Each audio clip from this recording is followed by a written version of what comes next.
It starts every morning before the sun comes up. Projects are laid out. Plans are made. Equipment is fueled and loaded with inventory to handle all service requests. Orders are given to an army of skilled landscape maintenance professionals, certified arbor trimmers, irrigation technicians, and licensed pest management experts who fan out to communities and businesses all over South Florida. Experienced, on time, and dependable. Our staff is fully trained, licensed, and insured. Contact us by phone, email, social media, or through our website to answer all your landscape questions. We are Cutter's Edge. Total Landscape Solutions.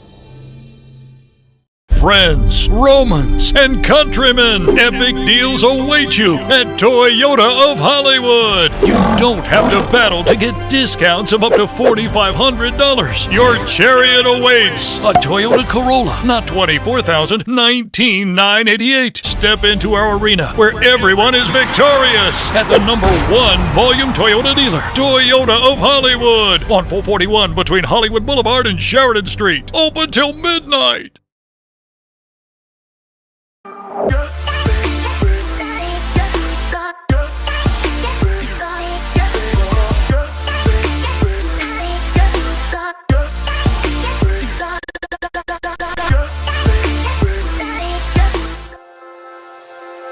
Hi, this is Jeff Welt from Welt and Rayom.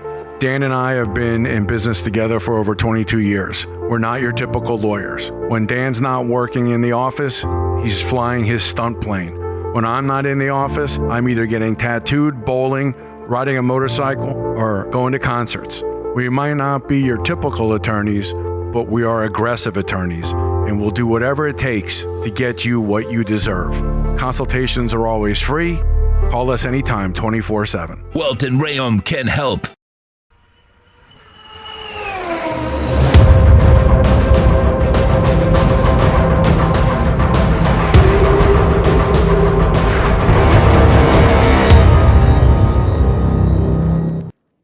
We are live. It is Monday, 7 p. It is the place to be. It is Talking Racing Now. I am Sean Stanley. He is the great Spencer O'Neill, a.k.a. No Doubt. And congratulations in order. Your Seminoles won. The Kings won. And so it's been a good weekend, actually, so far. Yeah, we might get competitive college football from the state of Florida this year, which is always the best.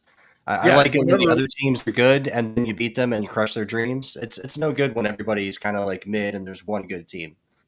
Yeah, and it's never good when you go to verse them and you know you're already like a 30-point favorite or something. And it's like, this year it's going to be pretty. Yeah, we know that anyways, but still, it's always like, okay, we know it's going to be a comfortable win. But speaking of comfortable wins, it was comfortable till it wasn't for the winner of this race, Chase Briscoe.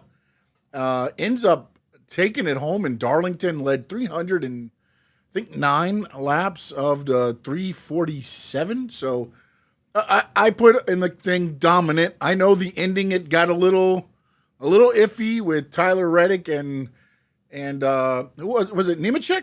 Was it No, Eric Jones. Which one was it? It was one of the legacy guys. It was Eric. Nemechek was in fourth. Eric was in third. Yeah. So, I mean, they were both there.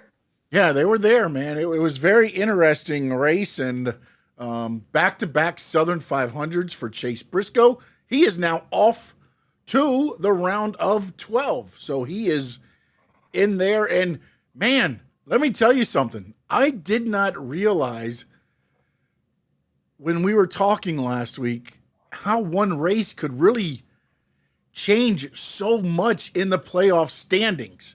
And now we're going to talk a little bit about the Darlington race, the Southern 500 first. But, man, I went to look at the standings, and I was like, whoa, wait a minute. SVG's almost on the cut line. Yeah, he might not be safe. Yeah. He's got to race real hard the next 2 weeks to make it to that opportunity at a road course. Yeah, and then Bowman didn't need to have the issues he had. Looking back at the race, let's go over some of the issues that, Barry was in a wreck, like I think the first lap of the race or something like that. Then Alex Bowman on the second pit stop, somehow the gun's not plugged in. They thought it was a gun malfunction, but it actually was, the cable was not somehow came undone. Not sure how that happens, but they ended up sitting in the pits for almost 40 seconds. He ends up getting back after the end of stage caution back on the lead lap, but basically he ended up finishing 2 laps down and 31st after that. But man, it was just a very interesting race as far as for watching Logano. Logano struggled. There was a lot of like playoff drivers that just didn't look like playoff drivers for being in the race. Yeah, I mean, that was a dominant race by Toyota, is what that was. 6 of the top 7 drivers were Toyota. Maybe 5 of those. No. Yeah. 4 of those were playoff drivers. Just absolute domination by Toyota and by Chase Briscoe, who now is a back-to-back winner at the Southern 500.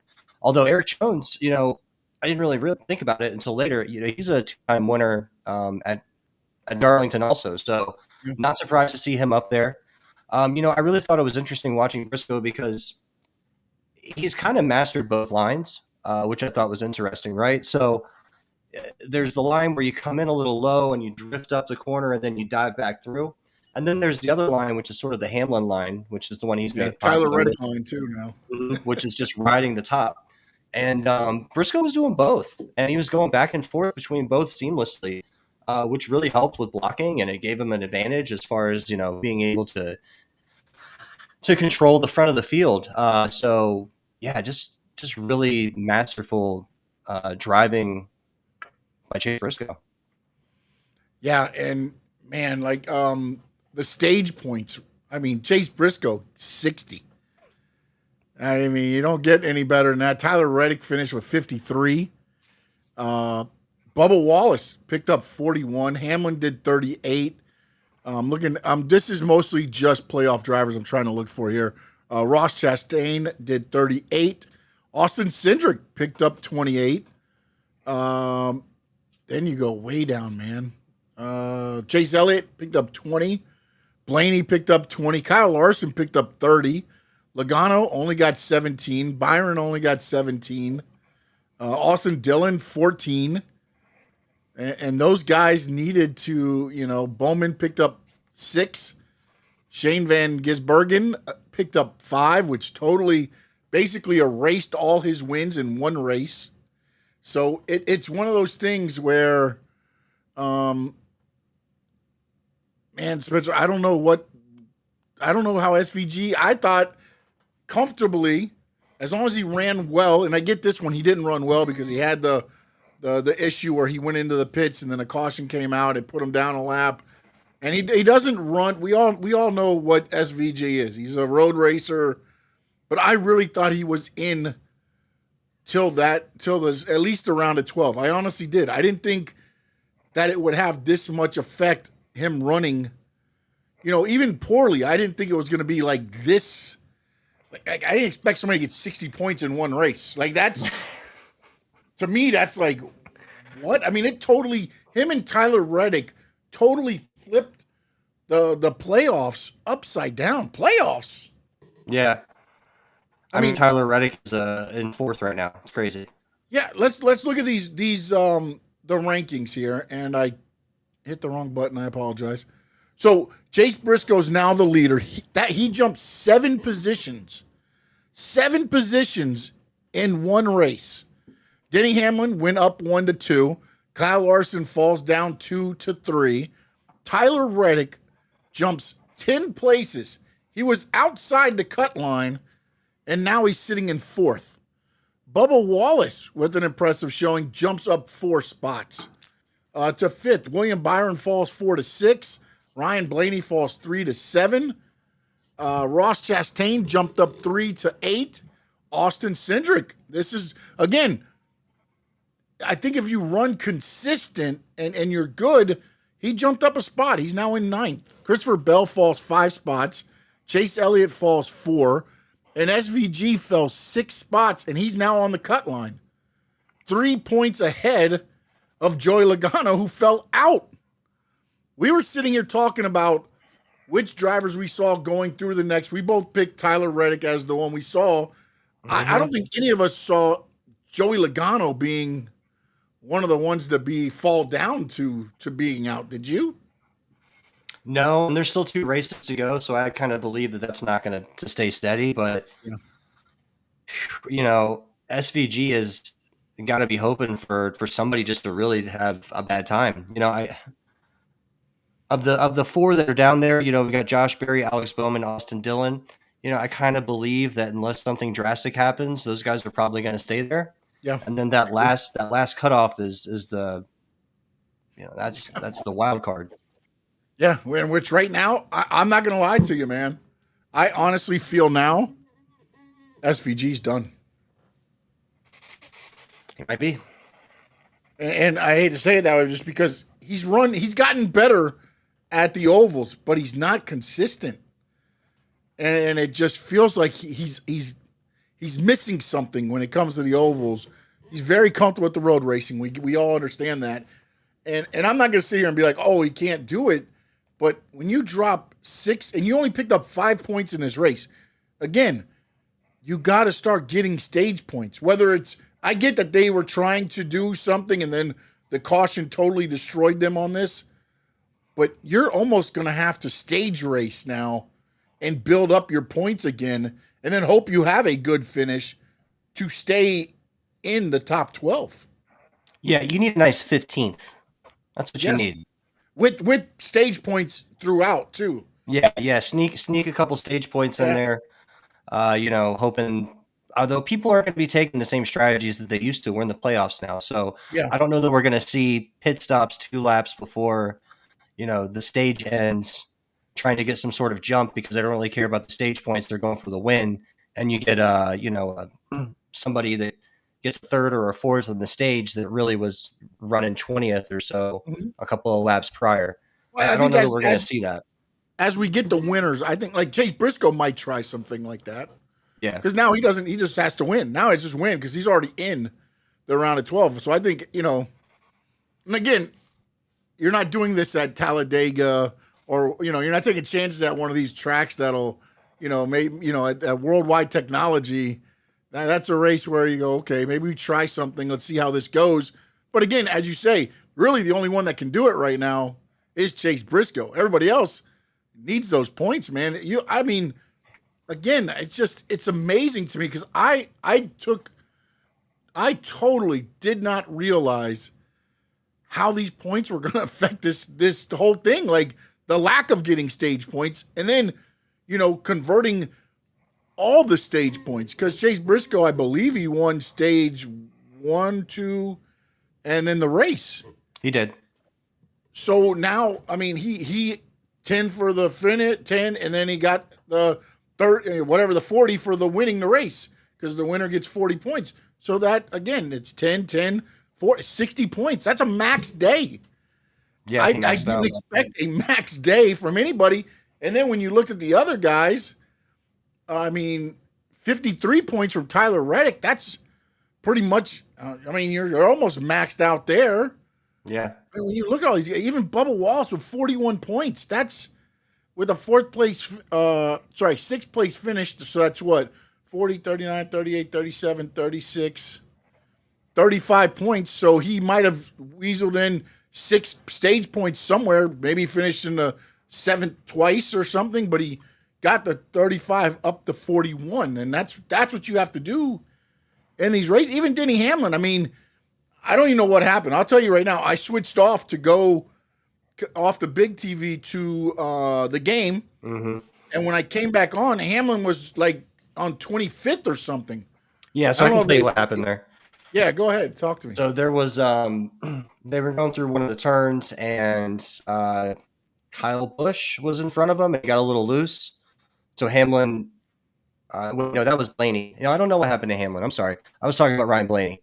Yeah, I'm not sure what happened to Denny Hamlin. A little bit there, but it might have been a pit thing. It might have been some. I just know when I went away and then I was like, I throw it on my phone.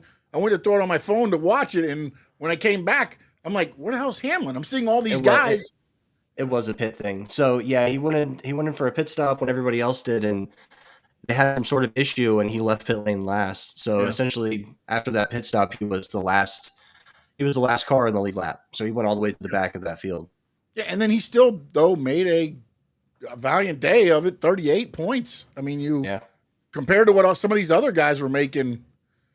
I mean, it's amazing to me. And again, I took for granted, I guess, thinking that all the playoff racers would at least run like top 20 maybe, and then throw in a couple points here and there, alternating. I did not expect like domination as far as Reddick taking everything but 7 points. Chase Briscoe took all of them. Eric Jones, John Hunter Nemechek, AJ Allmendinger. Like, I didn't expect this to be at the top, I guess, is what I'm trying to say. And it's really turned the whole, again, 2 races to go, nothing again, and we'll see. And again, these races in this bracket, it's this one and then the Bristol night race, right? After this one, I believe the schedule is that. Yes. Yeah. So the September 13th on Saturday night is Bristol. Yeah. Yeah, and then you get into the round of 12, and I think Talladega's in that one, and the Roval. So the 12 is New Hampshire, Kansas, and Charlotte, the road course. Oh, okay, the Roval's in that one, then Talladega's in the 8. I'm sorry. Yes, Talladega's in the 8. I thought there was two, because I kept thinking if SVG can get the Roval and be in the playoffs still, he could probably advance. And then I mixed up, because I also thought again, every super speedway to me is a wild card. Anybody can win, and you got a chance. So those were the 2 races I looked at as far as SVG possibly getting to the Final Four. With a win at the Roval, getting into the round of 8, and then you get to Talladega, and again, at Talladega, it might not be winning, it might be surviving. You get a big one to take out all your competition, and you sit there and but let me tell you something, the Bristol night race, with the way this is going, that might turn into a demolition derby. Yeah, last Bristol race, we were talking about how it was kind of boring and wasn't much bounce, bumping and grinding, and that might be very different. I believe you might get a very different race this time. Looking at, again, Logano being 3 points off. If he's 3 points off, 2 laps to go. He's doing something. Yeah, exactly. I don't care what these guys say about all this stuff about like, oh no, I'll race. No, you ain't racing clean with maybe 2 corners coming up and you're out of the playoffs. No, buddy. You're going to pull an Austin Dillon. You're going to pull, maybe we can't do a Ross Chastain anymore. No, we can't do that one. Yeah, so it'll be very, very interesting to see how we work this out.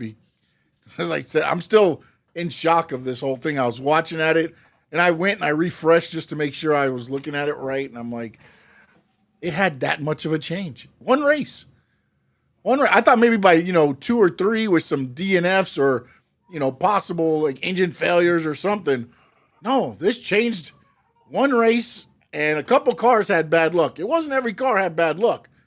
Joey Logano's car just had they just couldn't figure it out. I mean, with Logano there, like those cars they just couldn't figure it out, but it was nothing crazy. I mean, yeah, Joey was saying after the race that he was struggling with the balance first in the back, and then once they got the back figured out, the front was off, and he wasn't right all day. Yeah, you're chasing it the whole time, man.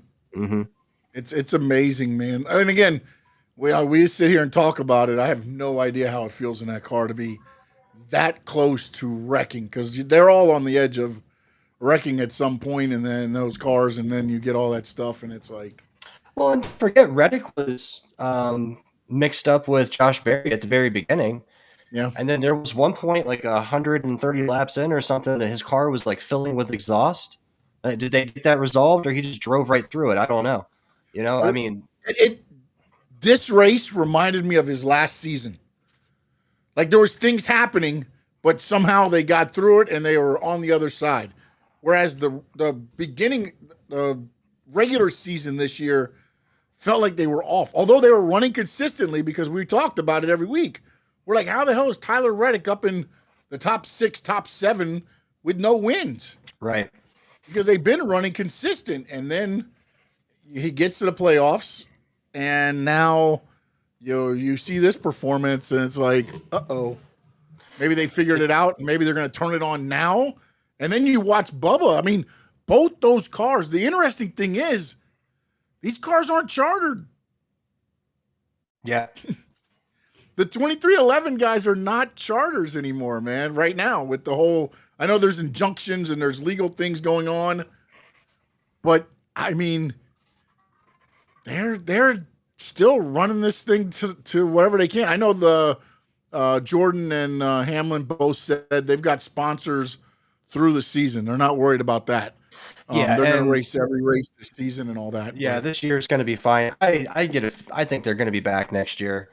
They're going to figure it out somehow. Yeah, man, especially with the way all this, it's getting dirty now, man. I know you probably read some of the stuff like NASCAR talking about the fans and everything else, and then Jordan talking about them. Hamlin saying the way this changes if France dies or so. Like, there was all this stuff that they all just threw out in the courts this week, and it was like, oh, it's getting a little dirty now, buddy. They're starting to just – it feels like it's gloves off.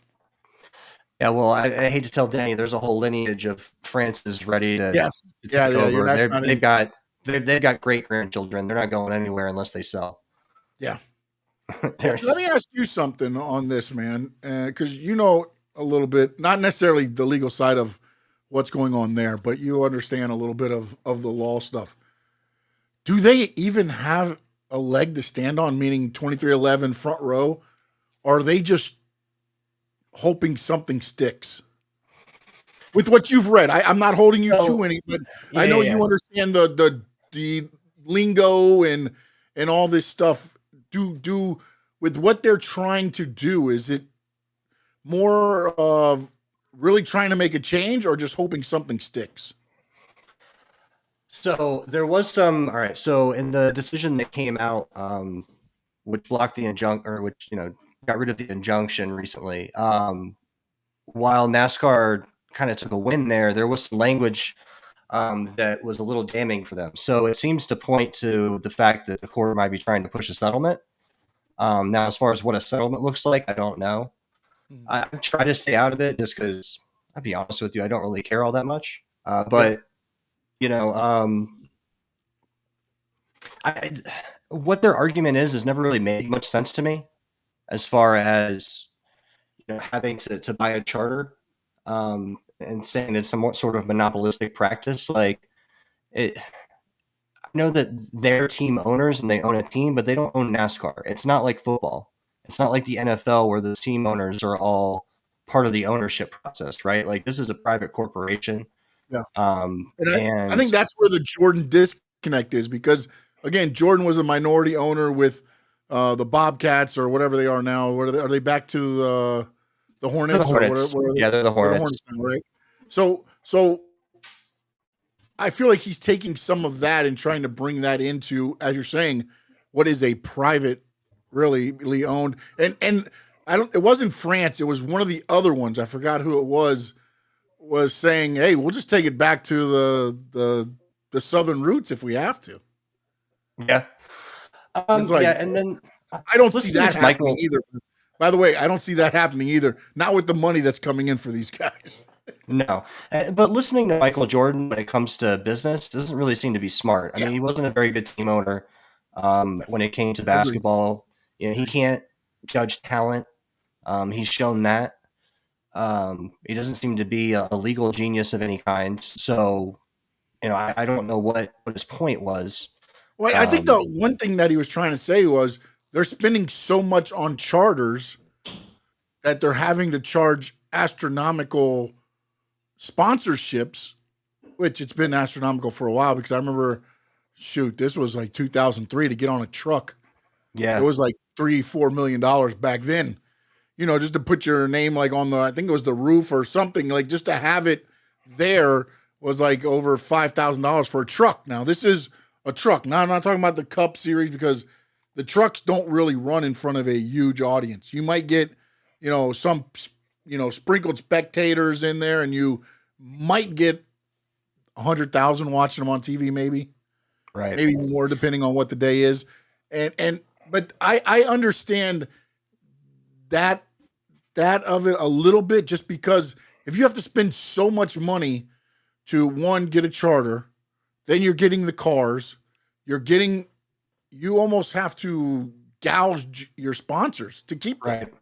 And sponsors and that's don't pay that anymore. and that's a solid point. Leave every day, and it was interesting because the other day during the race, Zane Smith and who was it? Was it Bowman? No, who was it? There was somebody pulling out, and Zane Smith, he stopped. Oh no, it was Bubba Wallace. I believe it was Bubba Wallace. Leaving. And he said, and they thought he was talking to Bubba because Bubba had the Air Force paint job, and he was talking about Zane Smith. He was like, "Sorry, buddy, I forgot what his sponsor was. I forgot what colors he was because he's a different sponsor this week." He didn't realize that was the 34 coming in, so he didn't say anything to Bubba because he didn't know who the car. He was like, "Oh, sorry, my fault. I didn't realize that was Zane coming in."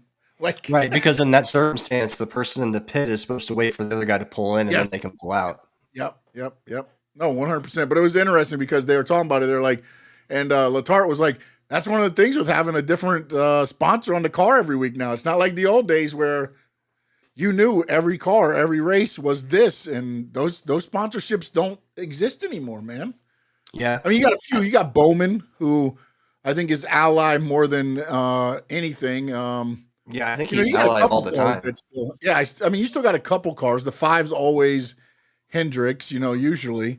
So you got a couple cars that stay the same. But again, some of the smaller cars, they got to have, I mean, even JGR. They lost FedEx, and then now they pieced together Progressive and everybody else for Hamlin. King's Hawaiian. Briscoe. Yeah, King's Hawaiian. I mean, I can't get used to that one. That one looks funny to me. It does. I do like. Let me tell you something though. I do like the colorful paint schemes that they have for the 11 with the King's Hawaiian, the orange and the white, and then what we did this the other week. Mervis, was it, or which one? I forget the other one. Mavis. Yeah, that green, like blue aqua green. Right. I love those paint schemes, man. That's the colors pop off those cars, especially at night. I love King's Hawaiian rolls. Those things are delicious. Oh, delicious, man. Make sliders with them. Oh yeah. Oh, so good, man. So good. Dice up some onions and but in general, like the idea of bringing down the cost of everything, I understand you can't really do much about the value of like the price of the car, right? I get that. Yeah. But everything is expensive, and there's two ways to go about things. You've got attendance, which is down, right? So do you charge more to just continue to fleece people, or do you bring the prices down to try to get more people there? There could be some value, sometimes less is more, right? Yep. There could be some value in trying to figure out how to make this thing cheaper for everybody, including the sponsors.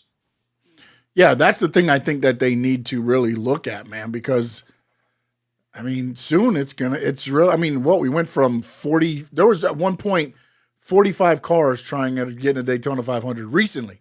Mm-hmm. Now we're down to basically 40, which is the minimum, because they get 40 cars in each race. But there used to be people going home at the speedways, and now that's not even happening anymore. And qualifying mattered. And qualifying didn't only matter at Daytona. It was like every race. Yeah. For some of those, yes, you are right. But I always think back to the speedways, because usually you'll get the junior motorsports guy coming in to pilot a car that give it a swing. You'd always get that guest car coming in, and Jimmy Johnson having to qualify. Guys that you knew would qualify as long as the equipment was good. Oh, we used to get classic Richard Petty coming in the early 90s qualifying for stuff. Yeah, that was until he hijacked the pace car and wouldn't let go. I love that stuff, man. That's the best stuff, man. All right, man. So right now, we both picked Tyler Reddick to advance, which looks pretty good right now. Again, apparently it's it can change really quickly, so who knows? But yeah, yes, it can, man. But I don't know that the Bristol race might be a big contributor in this. I don't think this next race is going to. like for the top guys. I mean, now you might have like I can't even say that, man, because you got Eric Jones, Nemechek, Allmendinger. I mean, hell, listen to this top 10, man. Look, if I said this, let me read this, and you tell me what places I'm reading. Okay. All right. Brad Keselowski, Ryan Preece, Chase Elliott, Ryan Blaney, Kyle Larson, Joey Logano, William Byron, Ty Gibbs, Austin Dillon, Cole Custer, Daniel Suarez. 5 to 15? 15 to 25. Right. I mean, I know that's not 5 to 15 because I know the results of the race, but if I had to just guess a line, that's what I would say, yeah. I appreciate you going with the bit. I appreciate that. Yeah. But it's like those are the guys you just expect to run up, and that's like the last 5. Logano was 20th. Like you don't expect that. You just don't. Yeah, no, I mean he was racing to survive the whole race, which a week ago I was telling you that he had the strongest car because he did. He was pushing everybody. This week I don't know. I'm torn between the strongest car. It was either Chase Briscoe or Eric Jones. Honestly, he looked really good. Yeah, he just fell back so much. He got pushed like. But you really see too, like But he was giving Briscoe. It seemed like every time they had the restarts at the end of the race, like Eric Jones was giving Briscoe the push. Yeah. No, yeah. So we'll see, man. We'll see, bro. But like I said, man, I never would have thought SVG is going to be on the cut line after the first race. I didn't. And again, this is where it goes with the stage racing, man. You start seeing it now, and it's like, because again, we know who won. Every stage was won by Chase Briscoe. But when you look at the other guys, as I said, 50 points, 53 points for Tyler Reddick, 42 for Eric Jones, 41 for Bubba Wallace. I mean, they're stage racing, and they're getting good results and flipping everything upside down. Bastards. I did not think about this, man. And I'm not a math whiz at all. I like math, but I am not a mathematician at all, and I never thought it would be like this quickly falling down. I guess I get used to, like, the last couple years it's been pretty. The first round's usually been like, you'll get one surprise that, maybe the 10 guy drops out and one of those guys jump in. But, I mean, we're talking about the guy who was in, Chase Briscoe jumped 7 spots. So that's literally he jumped from 8th to 1st. Yep. Tyler Reddick was out. He jumped not just 2 spots to get into the 12, 8 more to get up to number 4. Yeah. Like, I mean, and then Ross Chastain was in 11th. He jumped 3 now to be in 8th. And again, apparently nothing is comfortable. But, man, let me tell you, very, very interested to see where this worldwide technology race. Yeah, and I am not extremely familiar with this racetrack, so it'll be interesting to see. Yeah, it's not one of my things that I sit there and watch. This is one of the weekends I think I usually, because again, this race is usually the first or second week of football, so this is where I start kind of putting it on the smaller tablet and watching out of the corner of my eye if anything happens. This is that race that's going to happen. So let them know. Yeah, that's exactly what's going to happen. Yeah. So you can find me on X at NoDoubt87. You can find me here at Talking Racing Now. You can find me on these YouTube streets hanging out in chat board. Squirrel Circle Digest. Other than that, I'll be here. There you go. You can check me out, Stanley Media _11 on X. Please go give me a follow. Also, subscribe to the YouTube channel, Stanley Media House Network. We got Talking Racing Now, 7 p.m. on Monday. The Squared Circle Digest, Wednesdays at 6 p.m. We'll be starting this week. And little things here and there now that football season, Panthers are starting to in September as well. The Heat will be getting back in action. So some sports takes, my style sports takes. So please hit that like button, the subscribe button. Appreciate every one of you. Please go follow No Doubt 87 as well. And till next week. You were about to drop some Gordon Soley on me, weren't you? I was about to say, yeah, I was about to do it, man. It was about to come. So long from the sun, Sean State.